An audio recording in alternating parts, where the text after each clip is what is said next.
Daily news, daily fun, daily money income కోసం hit TV app ని download చేసుకోండి. ఇటీవలి కాలంలో పీరియాడికల్ మూవీస్ తీయడంలో సక్సెస్ రేటు సాధించిన సంస్థ ఇప్పుడు ఛాంపియన్ పేరుతో తెరపైకి వచ్చింది. ఈ సినిమాలో నటన, సినిమా సక్సెస్ కానీ, సినిమా కథ విషయంలో ఉన్నటువంటి ప్రత్యేకతలు ఏంటి, మరీ ముఖ్యంగా మహానటి, ఆ తర్వాత సీతారాము, ఆ తర్వాత వస్తున్నటువంటి సినిమా ఈ ఛాంపియన్ ఎలా ఉందో ఒకసారి ఫస్ట్ రివ్యూ తెలుసుకునే ప్రయత్నం చేద్దాం. మనతో పాటు సీనియర్ జర్నలిస్ట్, ఫిలిం క్రిటిక్ ప్రభు గారు ఉన్నారు. ప్రభు గారు నమస్తే. సినిమాకి సంబంధించి ట్రైలర్స్ కానీ, ముందు ప్రీ రిలీజ్ హడావడి కానీ ఒక రేంజ్లో వచ్చింది. చాలా మందిలో ఒక అటెన్షన్ ఉన్న సినిమా ఛాంపియన్. శ్రీకాంత్ గారి కుమారుడు హీరో కాబట్టి ఎక్స్పెక్టేషన్స్ హై రేంజ్లో ఉన్నాయి. సో ఎట్లా ఉంది సినిమా ఛాంపియన్? బాగుంది. ఈ వారం రిలీజ్ అయిన సినిమాల్లో మంచి హైయెస్ట్ బజ్ కలిగినటువంటి మేకింగ్ వాల్యూస్ పరంగా చాలా హై బడ్జెట్ ఫిల్మ్ గా వచ్చింది. చాలా ఎక్స్పీరియన్స్, ఎందుకంటే సాంగ్స్ రిలీజ్, టీజర్ రిలీజ్ అయిన దగ్గర నుంచి బజ్ అనేటువంటి బాగా పెరిగింది. ముఖ్యంగా శ్రీకాంత్ కొడుకు హీరోగా, ఫుల్ ప్లెజ్డ్ హీరోగా, గతంలో అతను చేశాడు, పెళ్లి సందర్ సినిమాలో చేశాడు, అంతకుముందు చైల్డ్ ఆర్టిస్ట్ గా కూడా చేశాడు. వెయిటింగ్ తర్వాత వచ్చినటువంటి సినిమా కాబట్టి దీని మీద బజ్ చాలా క్రికెట్. అందులో స్వప్న సినిమా, అస్మి దత్ గారి కాంపౌండ్ నుంచి అలా స్వప్న ఇల్లు చేసినటువంటి సినిమా కావటం, అలాగే ఆనంది ఆర్ట్స్ అనేటువంటి ఒక బ్యానర్, మరి కొంతమంది కలిసి తీసినటువంటి ఒక పెద్ద ప్రెస్టీజియస్ ఫిల్మ్ గా దీన్ని ఒక 3 years గా ఒక తపస్సులాగా చేశారు. పెళ్లి సందడి తర్వాత రోషన్ కి చాలా మంచి ఇది వచ్చినప్పటికీ కూడాను ఇలాంటి ఒక బ్యానర్ లో ఇలాంటి ఒక కంటెంట్ తో రావాలనేటువంటి దీంతో వెయిట్ చేశారు. ఆ వెయిట్ చేసి వచ్చినటువంటి ఆ రిజల్ట్, దాని తాలూకు ఇది మొత్తం చక్కగా కనిపించింది.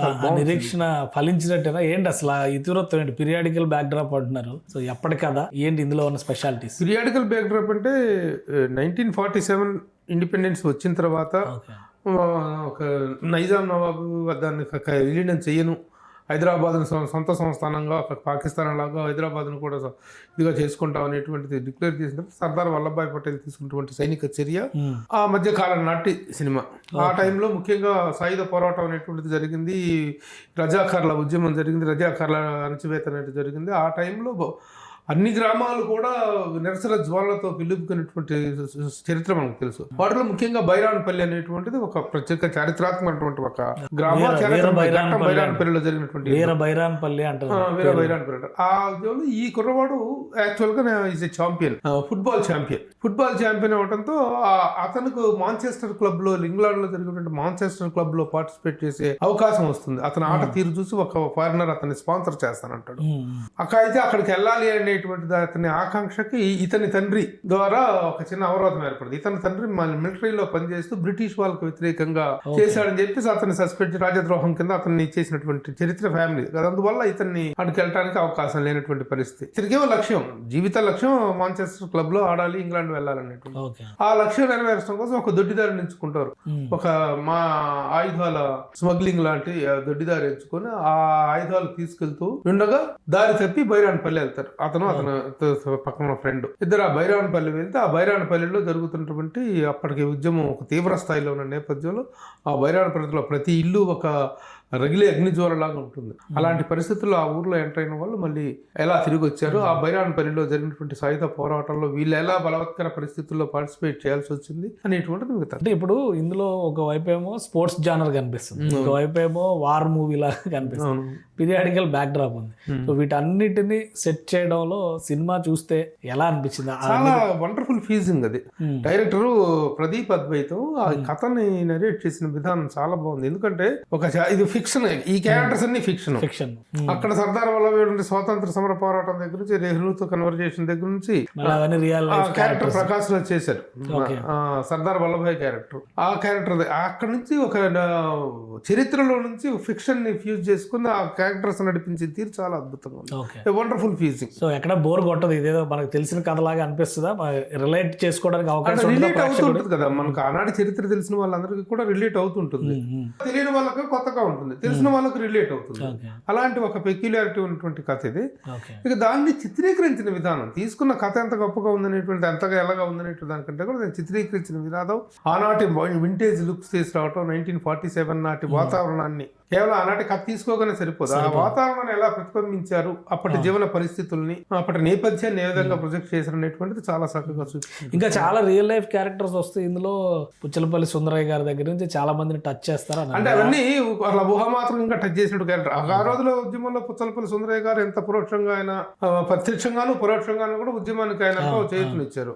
ఆ క్యారెక్టర్ మురళీ శర్మ చేశారు. మిగతా లోకల్ గా ఉన్నటువంటి క్యారెక్టర్స్, రియల్ లైఫ్ క్యారెక్టర్స్ అంటే ఇవన్నీ ఫిక్షనల్ క్యారెక్టర్స్. ఈ రియల్ లైఫ్ క్యారెక్టర్స్ ని ఫిక్షనల్స్ తోటి లింక్ చేసిన విధానం, ఆ సన్నివేశాలని అప్పటి పరిస్థితుల్ని దీంతో లింక్ చేసిన విధానం బాగుంది. Very good. ఆర్టిస్టుల పరంగా చూస్తే కథకి సెట్ అయ్యారా అందరూ? రోషన్ అయితే అన్ని ట్రైలర్స్ లో అదరగొట్టినట్టు కనిపిస్తున్నాడు, థియేటర్ లో కూడా అదే రేంజ్ కనిపించవచ్చు. మిగతా కాంబినేషన్స్ ఎలా సెట్? అంటే యాక్చువల్ గా ఈ కథ మొత్తం కూడా one man show off Roshan, only of champion. One man షోలో రోషన్. మైకేల్ సి విలియమ్స్ అనేటువంటి అతని క్యారెక్టర్.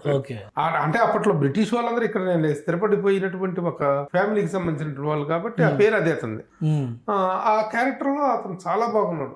కొంత ఫారినర్ లుక్, ఆ పేరుకు తగ్గట్టుగా కొంత ఆంగ్లో ఇండియన్ లుక్ అది కలిగినటువంటి నేపథ్యం కలిగినటువంటి ఫ్యామిలీ.